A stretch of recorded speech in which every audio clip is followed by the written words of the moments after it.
of Oregon. Safe. On the job for Oregon. Pacific Continental Bank, offering personalized business banking guidance to individuals and companies in Oregon. Pacific Continental.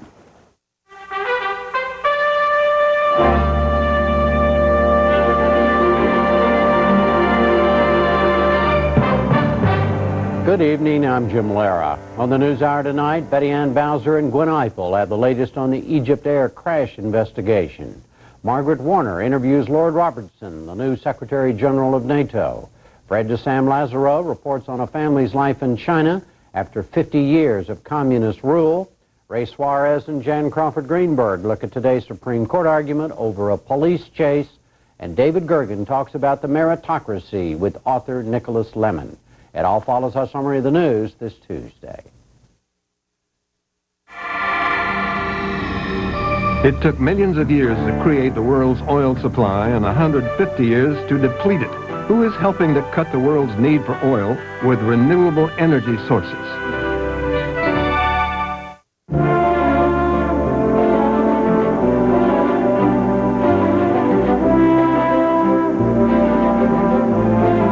This program is made possible in part by a grant from Travelers Insurance.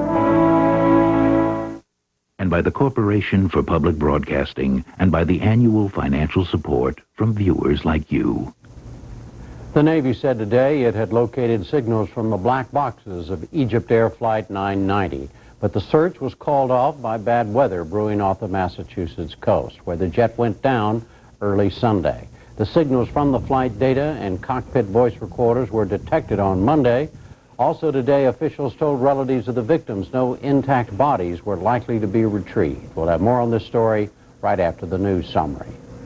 Boeing held up delivery of nearly 36 new commercial jetliners today because of a faulty part. It also said hundreds of aircraft now in service may have the improperly made piece called a drip shield.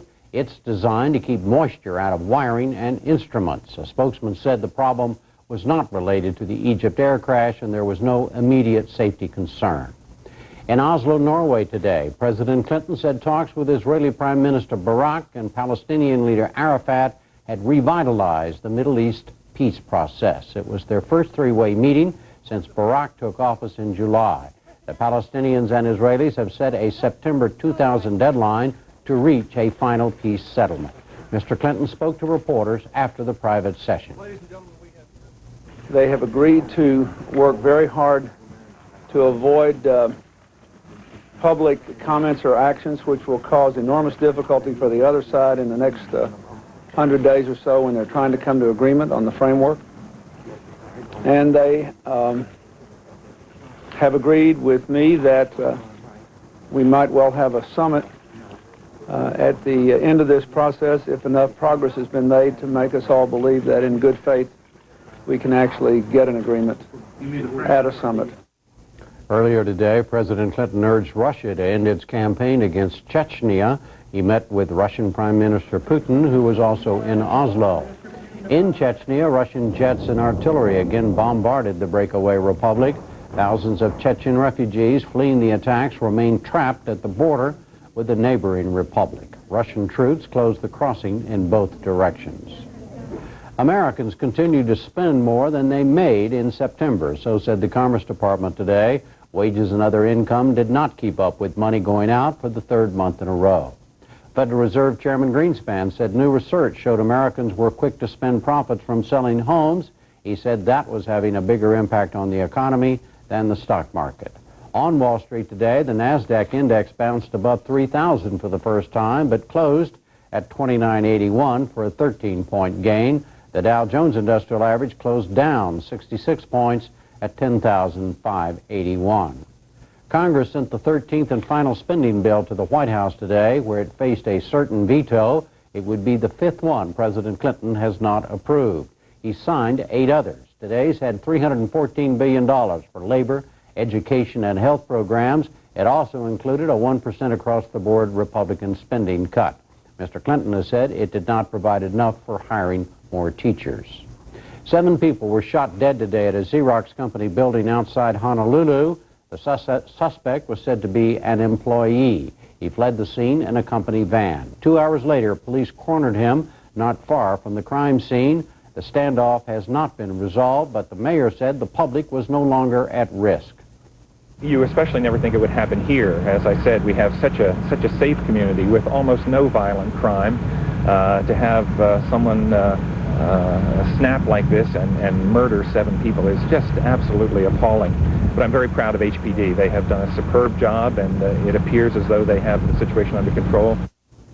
A police negotiator was trying to talk the gunman into surrendering.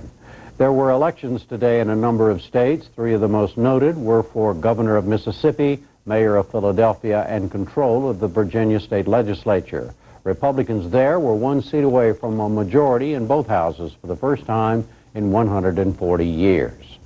Lincoln Chafee will finish the remaining 14 months of his late father's Senate term. He was appointed today by Rhode Island's Republican governor. Lincoln Chafee is mayor of the state's second largest city, Warwick. He was already running to succeed his father, who had planned to retire next year at the end of his 4th term. John Chafee died suddenly a week ago Sunday. The U.S. Supreme Court heard arguments today about police pursuit. The justices are weighing whether people who flee after spotting a police patrol can be chased down and questioned. The issue is whether such pursuits violate the Constitution's 4th Amendment ban on unreasonable searches and seizures. We'll have more on this story later in the program tonight. Also ahead, an Egypt air update, the new head of NATO, China at 50, and a David Gergen dialogue.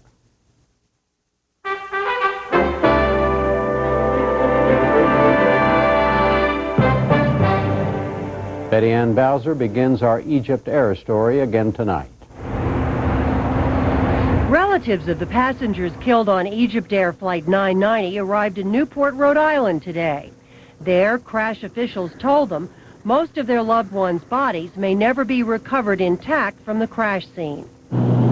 Off the coast of Massachusetts in the search area, the weather worsened, with the Coast Guard expecting 14-foot seas, rain, and gale-force winds by late tonight. The Navy's salvage ship, the USS Grapple, arrived in Newport.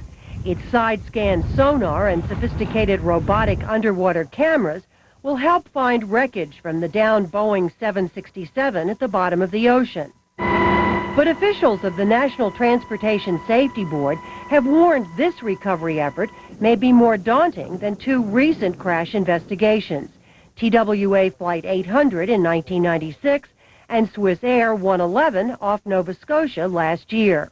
Those planes crashed in a little over 100 feet of water. Flight 990 rests in 270 feet of water. And in the earlier disasters, the water where divers searched was warm. In this case, Navy divers will be searching in waters so deep and so cold, they will only be able to make 1 dive every 24 hours in order to avoid decompression problems. And once they descend to the ocean floor, they will have poor visibility and be able to spend only about 35 minutes at a stretch on the bottom. But if and when the flight data recorders are recovered, they could provide more information about the crash than either the TWA or Swiss Air disasters. That's because one of the 2 so-called black boxes on board the plane was equipped to monitor 55 different categories of data, including fuel flow, autopilot status, and engine fires. Late this afternoon at a briefing, crash officials said 2 recovery ships have located what appear to be both a large debris field and sounds from the plane's black boxes. The NOAA vessel Whiting and Mohawk, USNS Mohawk, both have found what appears to be debris fields, and one of the 2 separate pingers that the USNS Mohawk has located appears to be in the center of one of those debris fields. UNS Mohawk has a special pinger locator device that she puts in the water, trails behind her, and she has located what appears to be both pingers that are associated with the 2 black boxes. Current weather conditions, though, have prevented the 2 ships from staying on station. They have retrieved their side scan sonars, they have stopped their mapping operation, and they are seeking storm evasion. We've just learned that the on-scene commander has asked them to come on into port here to Newport, so we anticipate both Mohawk and Whiting to arrive. I do not know the exact time for you, but they will be coming here to evade the storm. This is a very bad time of the year for weather out where we are. We're 65 miles off, and the seas build quite rapidly, and the depth is somewhere between 250 to 270 feet out there. We do not know exactly the depth because we're still determining where that field is at. But this will impact how fast we can do operations or how long. But Grapple's mission, priority number one, will be to recover those 2 black boxes. Officials said if the weather improves, the USS Grapple could be in place looking for those crucial black boxes by late Thursday. And to Gwen Eiffel. Joining me now is Captain Sam DeBow of the National Oceanic and Atmospheric Administration.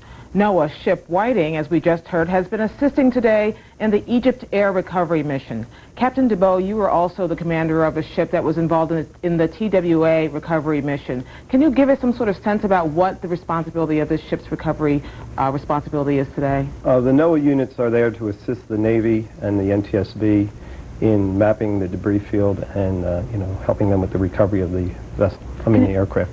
Describe for us what you mean when you say mapping the debris field. We just heard that term used. The NOAA ship Whiting will be towing a side-scan sonar array. It's a very sophisticated piece of equipment that it tows behind the ship, behind the vessel, and it's able to look out to both sides to about 150 meters on each side, and it's able to completely sonify and see what's on the seafloor. We're talking about 270 feet of water, perhaps, much deeper than in the TWA 800 crash.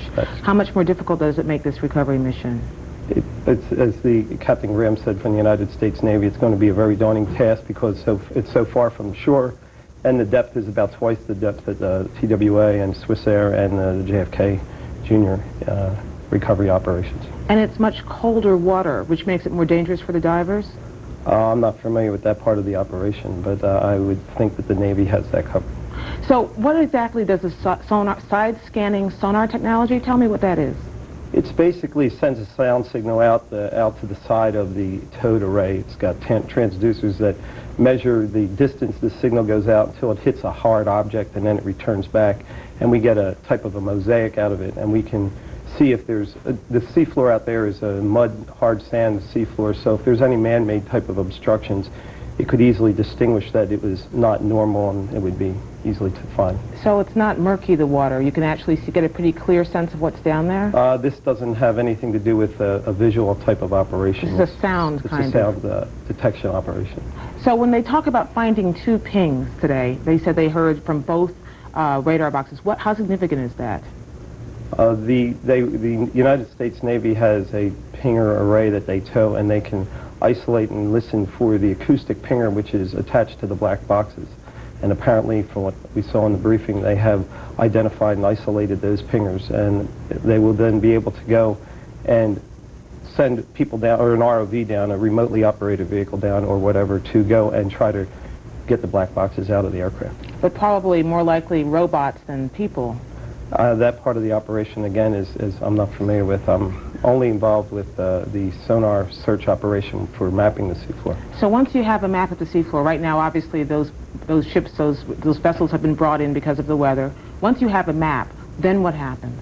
They'll be able to define a debris field, and then they'll be able to mobilize the grapple in order to start the recovery operation. Today during the briefing there was some discussion about exactly how you decide what a debris field is, whether it's 1, whether it's 2, is it sheen on the water? The debris field will be isolated from the sonar records that they will analyze, and they will be able to come up with a somewhat of a mosaic showing where on the seafloor a lot of this debris sits. It's kind of like a negative picture, if you will. And debris can be anything. It can be pieces of a plane. It can be human remains. Most of the debris that they will find will be hard objects and man-made type of objects. That's what they'll be able to detect.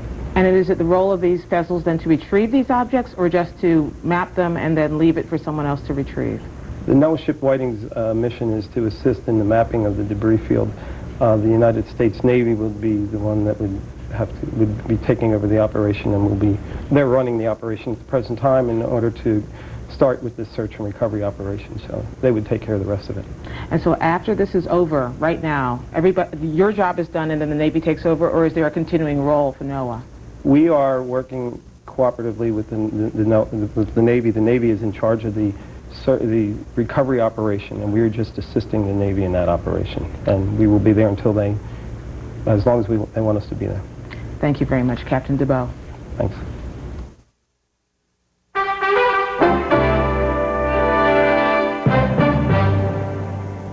NATO's new Secretary General, and to Margaret Warner. George Robertson took over the NATO post last month after more than 2 years as Britain's defense minister. A one-time anti-nuclear activist and union organizer in Scotland, he was first elected to Parliament on the Labour ticket in 1978.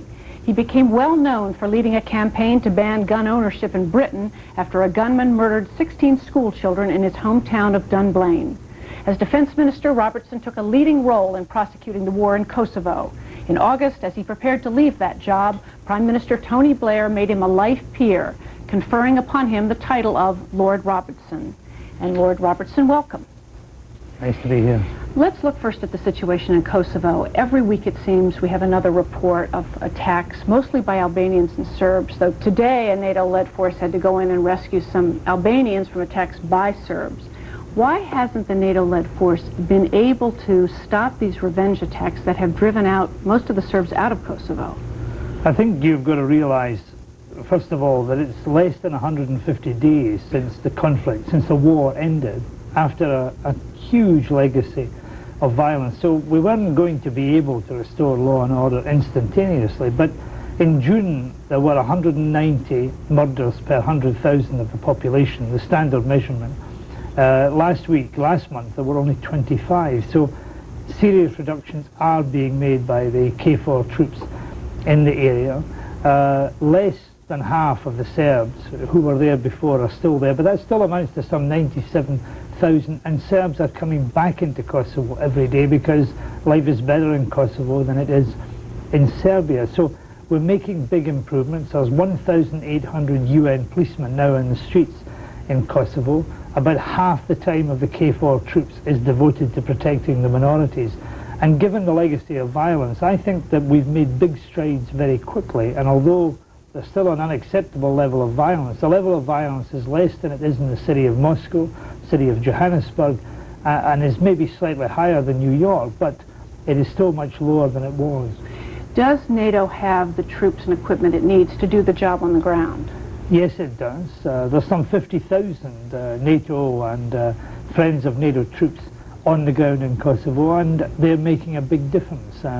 I took the whole of the North Atlantic Council, all the ambassadors to NATO, to Kosovo the week before last, and we were hugely impressed by General Reinhardt, the German general who's the new commander of KFOR, and by Bernard Kouchner, the UN special representative there. And they've got a vision and a grip on the situation, which with the help of the international community and with perhaps some additional resources, they see is going to make a big difference. And that could mean that Kosovo, if it goes wrong, would be a dreadful stain on our reputation. But if it goes right, and it can go right, could be a multi-ethnic democratic model that will show that out of conflict, out of tragedy, we can build something that is new and good for the future. Now, you said on taking this job that one of the things you really want to do is to correct the imbalance in the in the defense capability between the U.S. and the European members of NATO. How serious a gap did the Kosovo conflict show? There was a big gap shown in some key capabilities. So despite the fact that we won, and nobody should underestimate the significance of the victory in Kosovo and what we were able to achieve in getting the refugees home and stopping the violence, we've clearly got now to address the fact that we need much more in the way of precision-guided weapons for bombing attacks, because public opinion and international law don't allow us to do carpet bombing, and therefore we've got to have the right mechanism for getting at military targets and avoiding civilian targets, and largely these assets at the moment are in the hands of the United States, so the European allies need to do more there. In terms of deployable troops who can be sent to trouble spots before they become a crisis, we've got to be able to do more.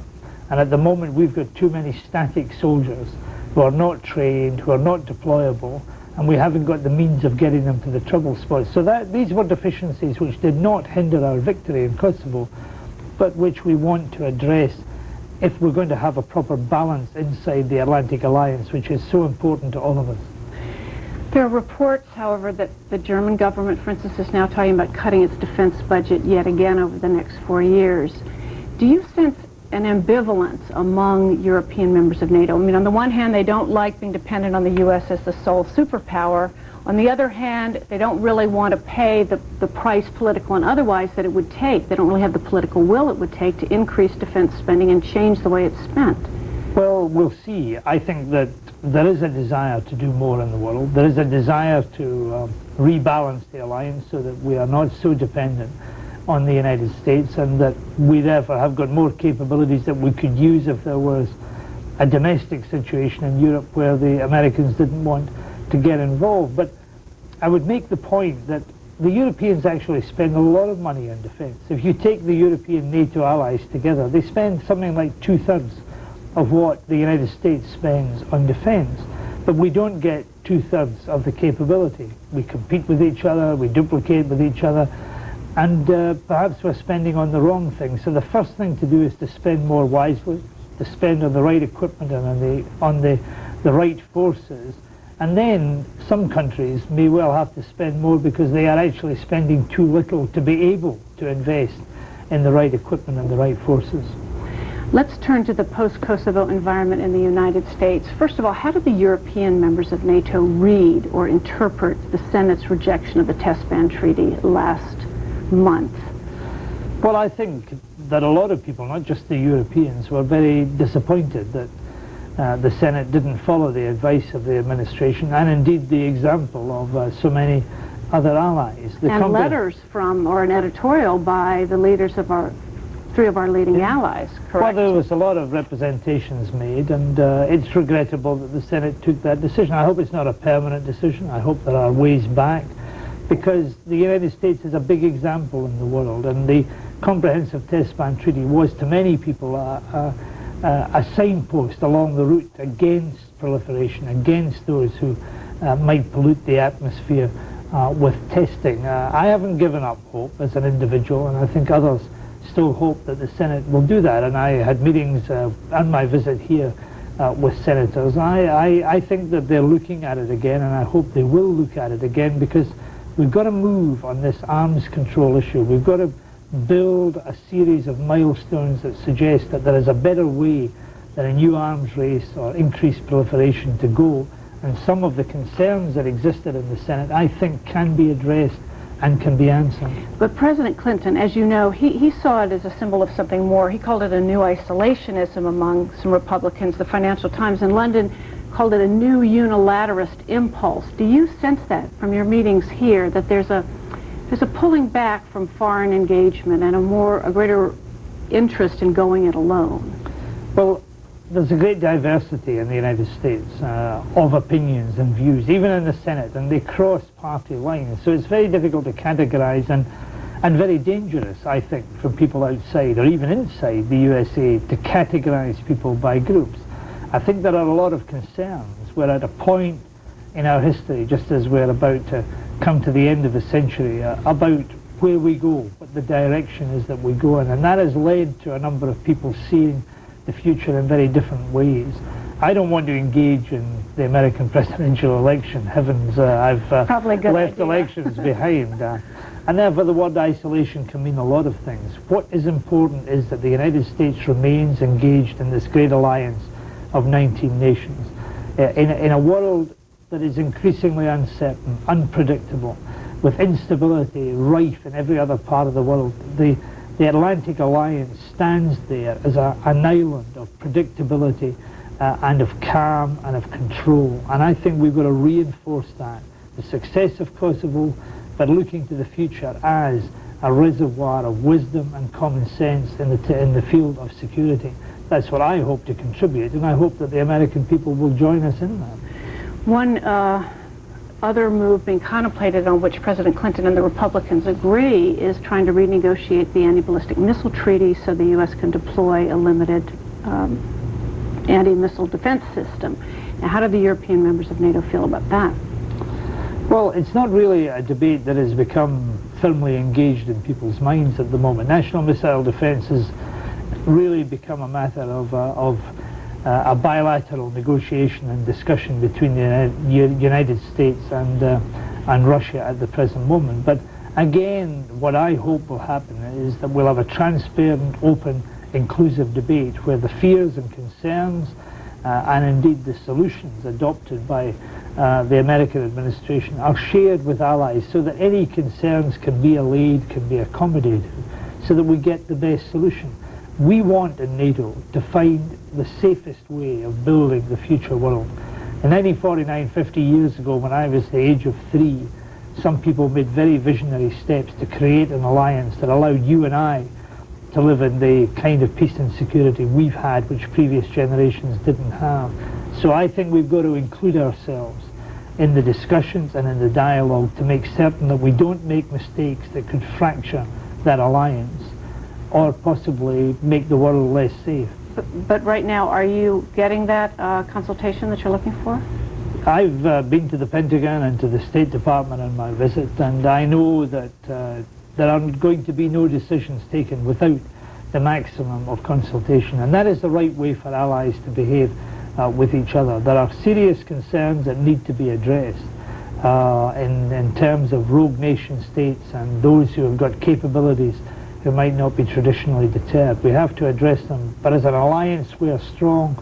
As individual nations we are subject to the praise of an uncertain world. All right, well, thank you, Dr. Robinson, very much, and good luck in your new job. Thank you very much. Still to come on the NewsHour tonight, China at 50, a Supreme Court argument, and a David Gergen dialogue.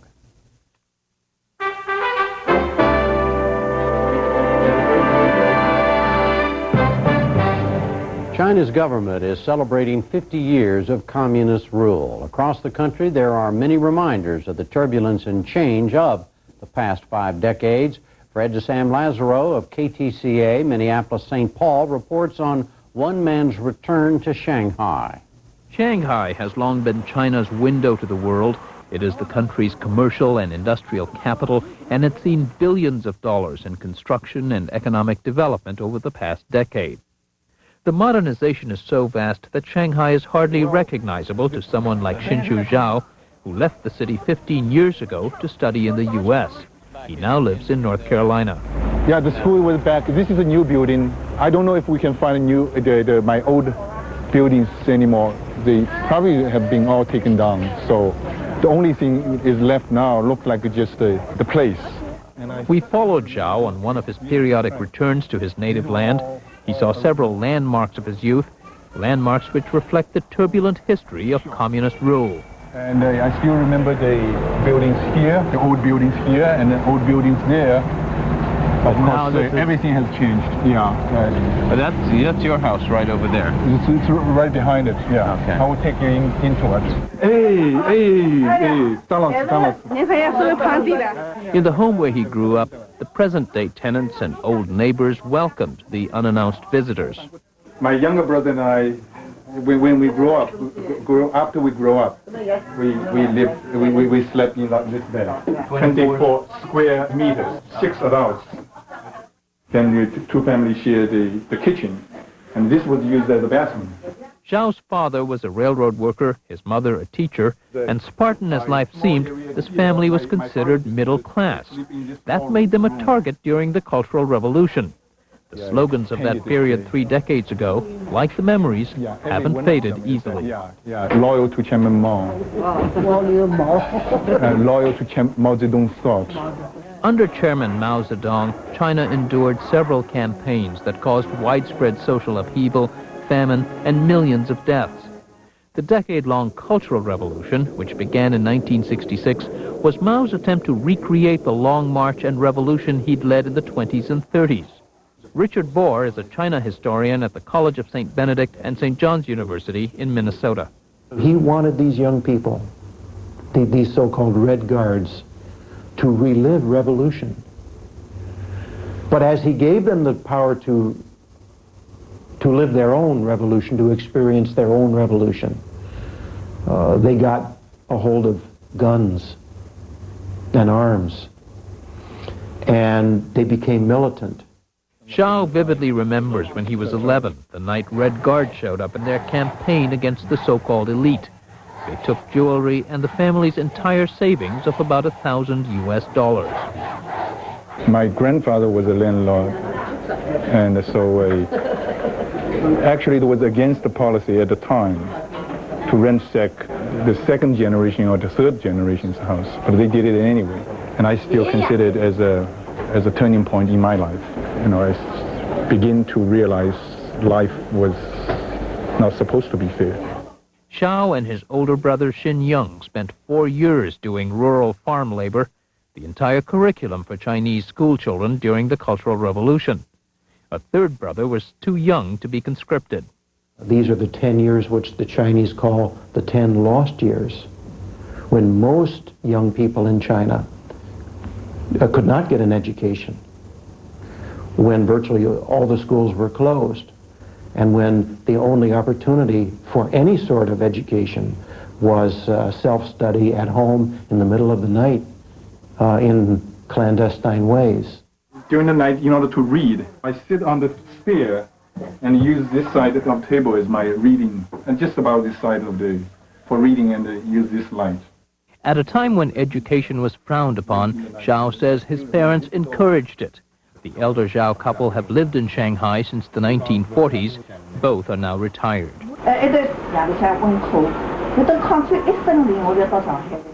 I experienced the same thing during World War II, during the Japanese occupation.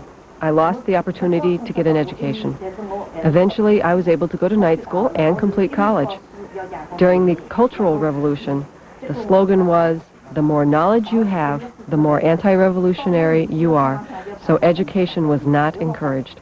But I knew from my own experience that my sons would someday be educated. That's why I encouraged them to read.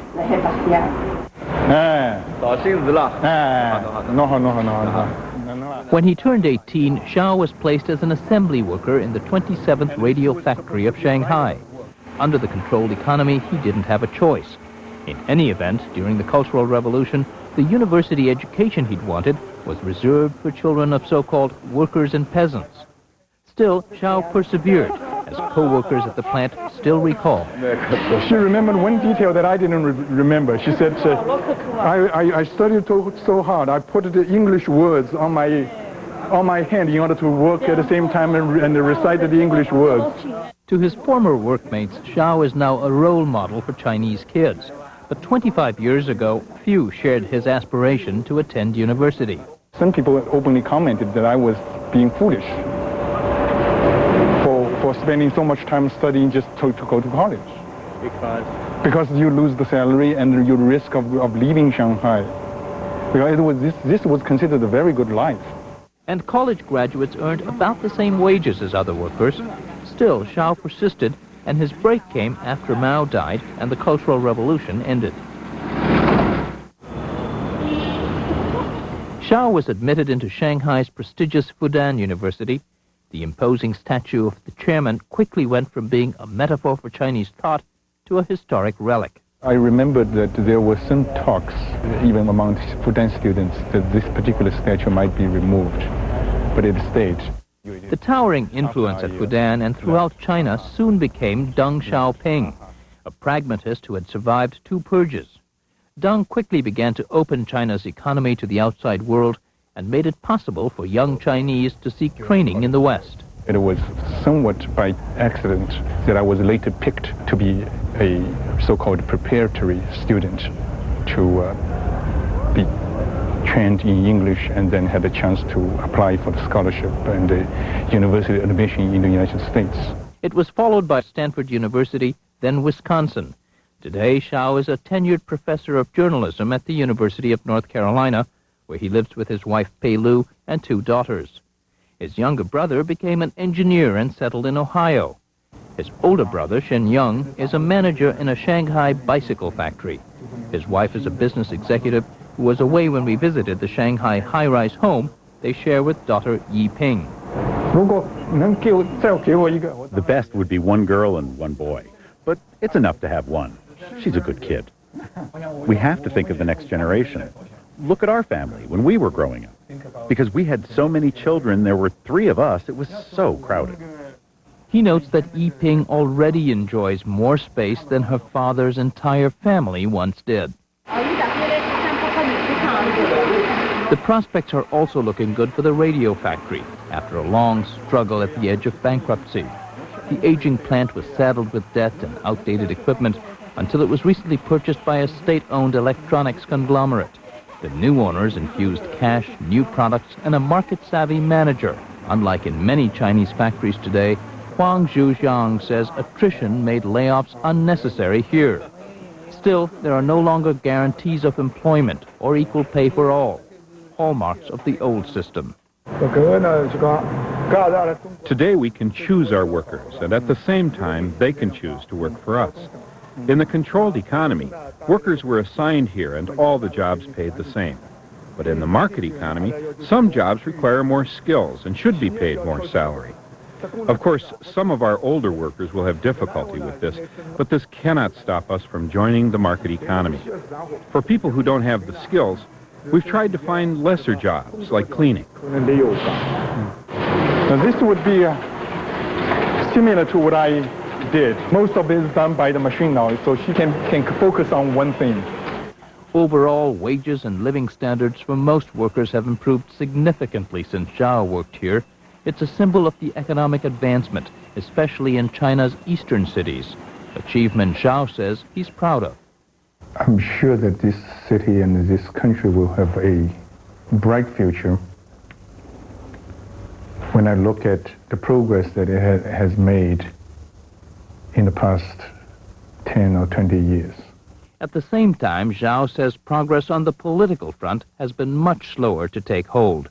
People cannot recognize the importance of freedom of speech, does not recognize the importance of freedom of press, does not recognize the idea of let ideas freely compete with each other. Eventually, things the good ideas will come and the society will improve. And a lot of ideas like that has not been widely accepted by the people. It's not that one government does not allow it. It's not that one official does not allow it. It will take a long while. It has to be a natural process. Zhao says his children's generation may enjoy those freedoms someday, including the option to live either in China or the United States. For now, his own freedom to write and publish, especially on the Chinese media, is guaranteed only in the United States, where he now has permanent residence.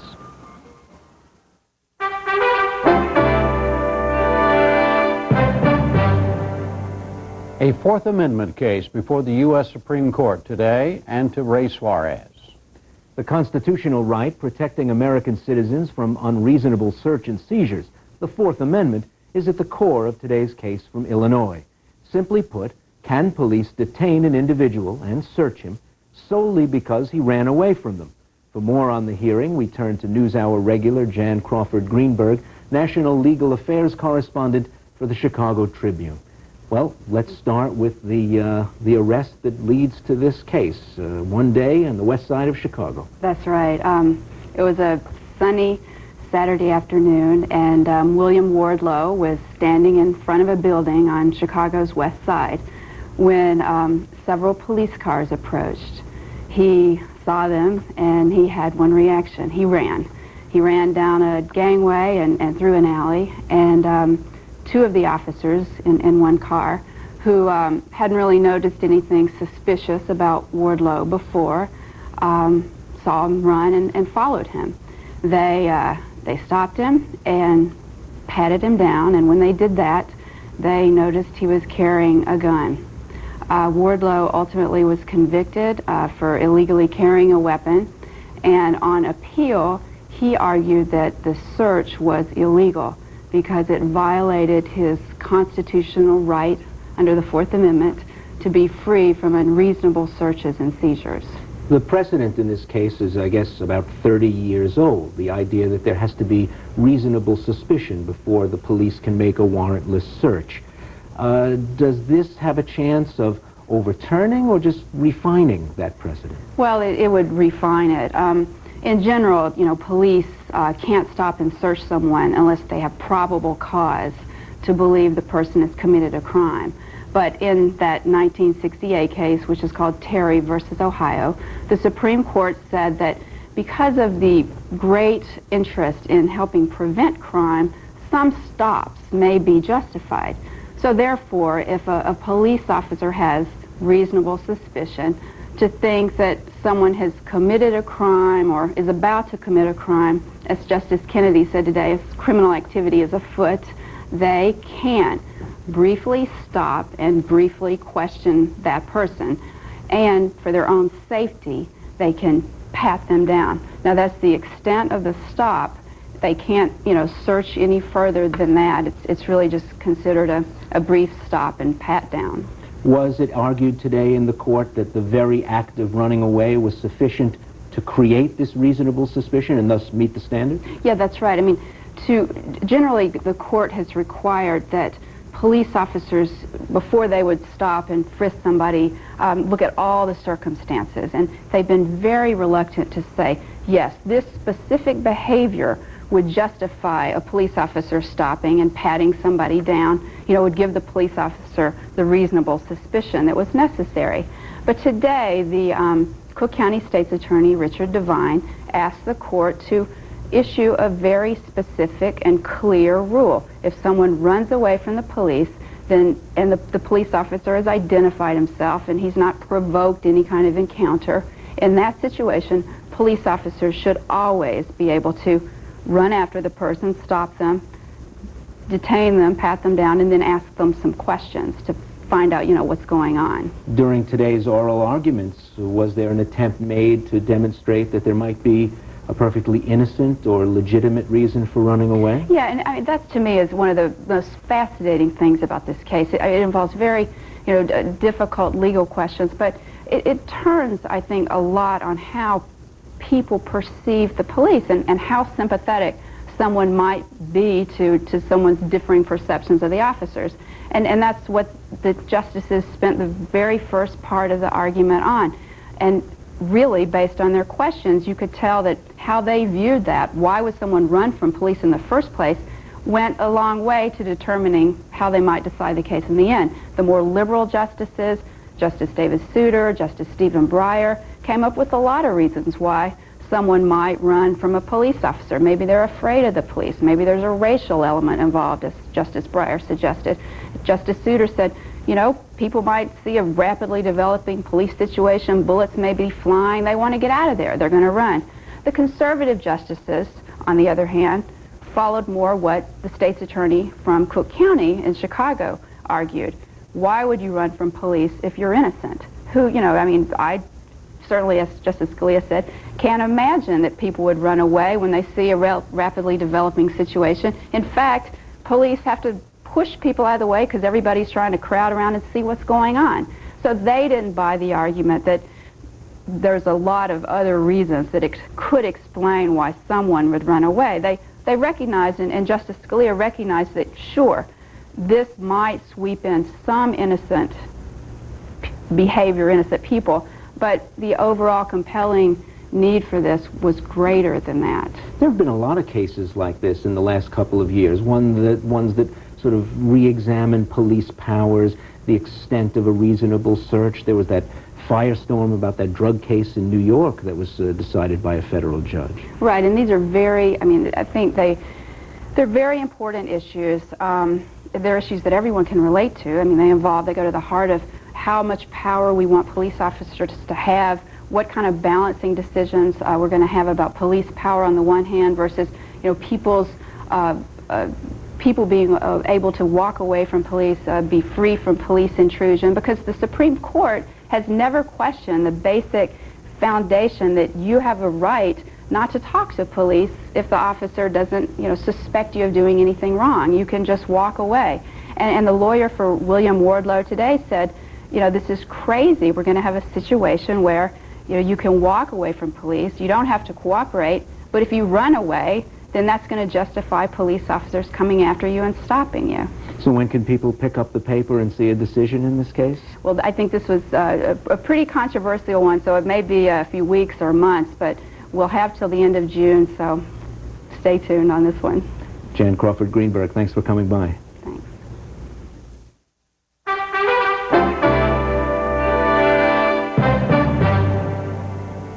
Finally tonight, a Gergen dialogue. David Gergen engages Nicholas Lemon, staff writer at The New Yorker, author of The Big Test, The Secret History of the American Meritocracy. Nick, in your new book, you argue that the Scholastic Aptitude Test, the SAT, which is such a cultural landmark in this society, has basically, in the last 50 years, gone off track from what it was intended to be. Help us understand what it was supposed to be and what's happened. Well, I'll sort of answer in reverse if I could. Sure. What the SAT now is taken by about 2 million kids a year, and there's a very kind of creepy national obsession built around it, including test prep, very expensive test prep. Now we have super test prep that lasts years and costs much more than the regular test prep. High schools teach to the test epidemically. There's social conflict around it. There are, initiatives and lawsuits. It's the passport into college. Because it's regarded as the one thing that is most likely to determine where you end up in life in America for everybody. That is not what the test was intended to do. And it would horrify the founders to see what's happening now. What they were up to was it's an interesting and untold chapter in American history. What they wanted to do was a bit of social engineering. They wanted to get rid of the then national elite, which is what we would call, roughly speaking, preppies, get them off the center stage and bring in a new kind of elite, which would be people of very, very high academic ability. So the test was supposed to discover a few people like this, send them to college on scholarship, and then slot them into the establishment. You said this is what they intended. Who is they and when did they do it? The key figure really is James Bryant Conant, who was the president of Harvard in the 1930s and 40s, a name people don't know now, but a highly influential citizen. He also is responsible for the atomic bomb, just among his accomplishments. He was the driving force in selecting the SAT as a scholarship test and then creating the educational testing service, of which he was the first chairman, as a kind of big, single, sort of benign monopoly agency to manage the transitions in life for everybody. From Conant's point of view, hasn't an institution like Harvard, which once did have a lot of preppies, become much more of an institution where public high school graduates there are many more public high school graduates, there are many more blacks there are many more Asians? Conant, of course, had no thoughts about race and ethnicity when he was setting up this system. That just was not on his radar screen. Class was on his radar screen, and geographical diversity was too. He won, and he deserves credit for this, because the character of the Ivy League elite universities has definitely changed, and it's changed in the direction he wanted it to change. We forget, when he started, a college kid at Harvard or Yale wasn't supposed to be very brainy or academic. They were suspect if they were. He changed who is at these schools.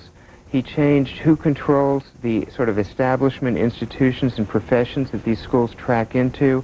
And he changed the definition of merit that operates in this whole world. That's a big change. On the whole, it's a change for the better. Although, so what's wrong? That's what I'm trying to... Well, there's two things. One is the people selected, in Conant's view, were going to become, he called them American radicals in one of his writings.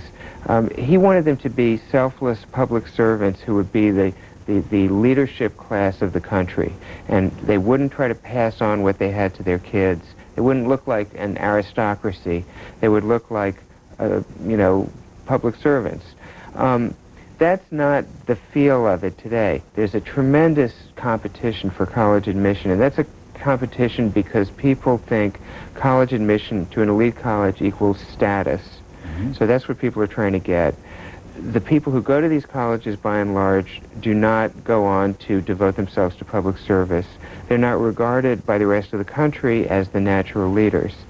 But the real mischief comes in when you go from saying, we're going to select 100, 500, 1,000 kids a year to groom them for leadership positions, no problem there, to saying, we're going to grow this organization and this system to where it processes 2 million kids a year, and at least feels to them like it's assigning all of them to a permanent place in life. So where would you go? What alterations would you recommend? This system, let's divide it into 50-year chunks. Okay. Since we're at the end of the century. The last 50 years is the half century of this system that I write about, the SAT meritocracy. The design principle is, let's not worry about the quality of American education. Instead, let's find the few of very high ability and kind of nationalize education for them, pull them out of the education system, and get them into a university system whose quality we trust, and put many opportunities in their way. So that worked.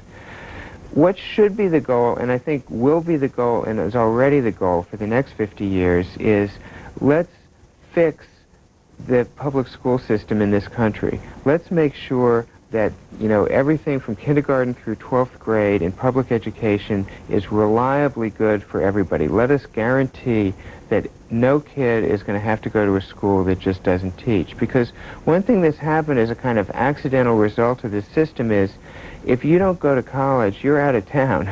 That there used to be a lot of elaborate opportunity for people who hadn't been to college. When this system was set up, we had our last president who had not been to college, Harry Truman. Now you cannot get any white-collar job without having gone to college. So the country really has to deliver on the mass opportunity side of the equation through improving the education system and not worry so much about elite selection. Conant thought, if I take care of elite selection, everything else will take care of itself, and that did not happen. So instead of reforming the test, you'd reform the curriculum and reform the way we help kids meet the standards of the curriculum. Tests are tools. There's a lot of cart and horse going on here. You don't start by writing a test and then ask the world to adapt to it. You start by deciding what you want to do and then devise a test to accomplish that thing. Mm-hmm. The SAT is devised to pull the superstars out of the public school system and not affect the public school system at all. Instead, what we should do is have, we should phase in over time, I think, a replacement for the SAT, which would be a national achievement test based on a national curriculum. So you'd say to the kid, yes, you still have to take a college admissions test at the end of high school, but it's going to be a test on what you actually learned in school. There are a lot of folks who've tried to go down the road of the national curriculum, national testing. There's an awful lot of resistance, as you know. First of all, there really is a prairie fire going across this country to do this very thing on the state level. All the big states have done it. It's the hot thing in state government. It's the centerpiece of Governor Bush's campaign for president, which is going quite well. Once all the states adopt their own state curricula based on state tests, they're not going to be that different from each other. I mean, it's a fairly minor point whether you trump them all with a national curriculum. And colleges can look at those state tests and see what they mean without a national test.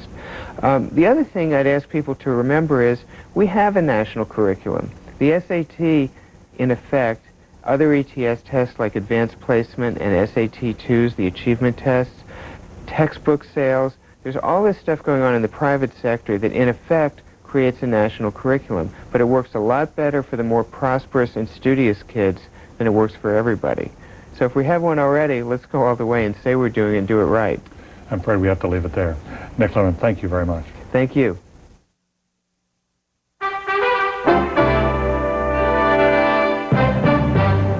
Again, the major stories of this Tuesday. The Navy said it had located signals from the black boxes of the Egypt Air Flight 990, but the search was called off because of bad weather. Boeing held up delivery of nearly 3 dozen new commercial jetliners because of a faulty part, and President Clinton said his meetings with Israeli and Palestinian leaders in Oslo had revitalized the peace process. We'll see you online and again here tomorrow evening. I'm Jim Lehrer. Thank you and good night.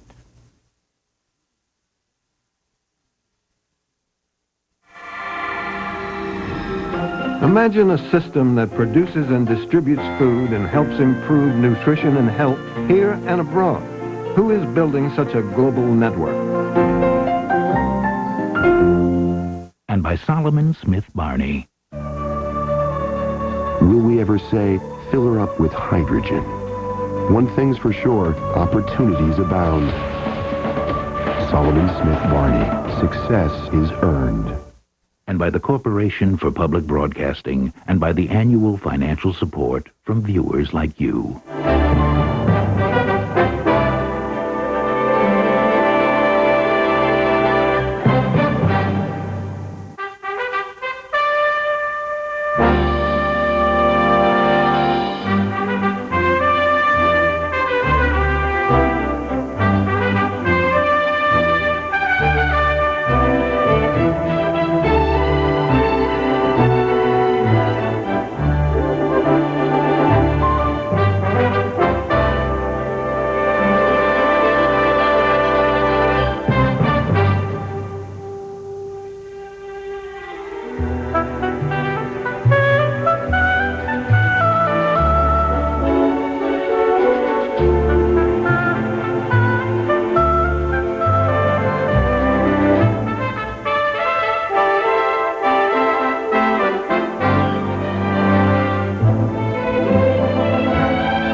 Video cassettes of the NewsHour with Jim Lehrer are available from PBS Video.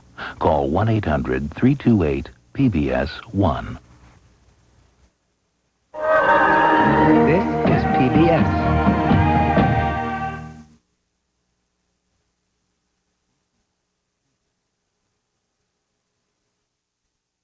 Funding for local broadcast of the NewsHour with Jim Lehrer has been provided by viewers like you. And by the following. Safe Corporation. Risk management solutions for a safer and more competitive Oregon. Safe. On the job for Oregon. Pacific Continental Bank. Offering personalized business banking guidance to individuals and companies in Oregon. Pacific Continental.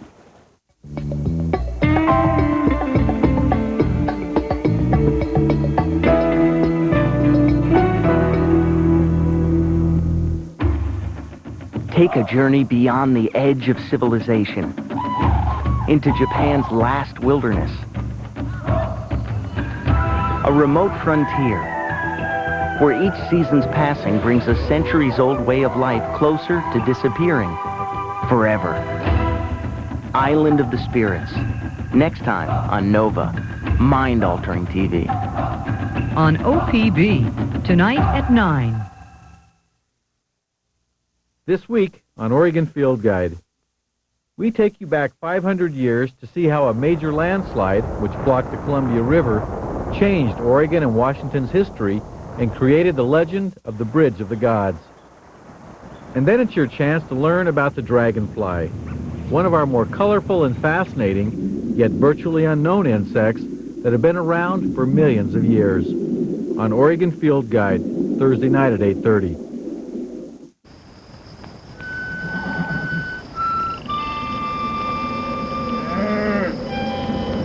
Boy, boy. It's amazing how many stars there are. You know what's wrong? I feel great no matter where I am. Make your car feel great. Use Chevron with Techron. It's a party. It's like a tailgate party. The Insider is the best film of the year, and Rolling Stone says it will pin you to your seat. Al Pacino, Russell Crowe. I fought for you, and I still fight. The Insider, a Michael Mann film, rated R, starts November 5th. Imus in the morning on Hot Talk 1080 KOTK.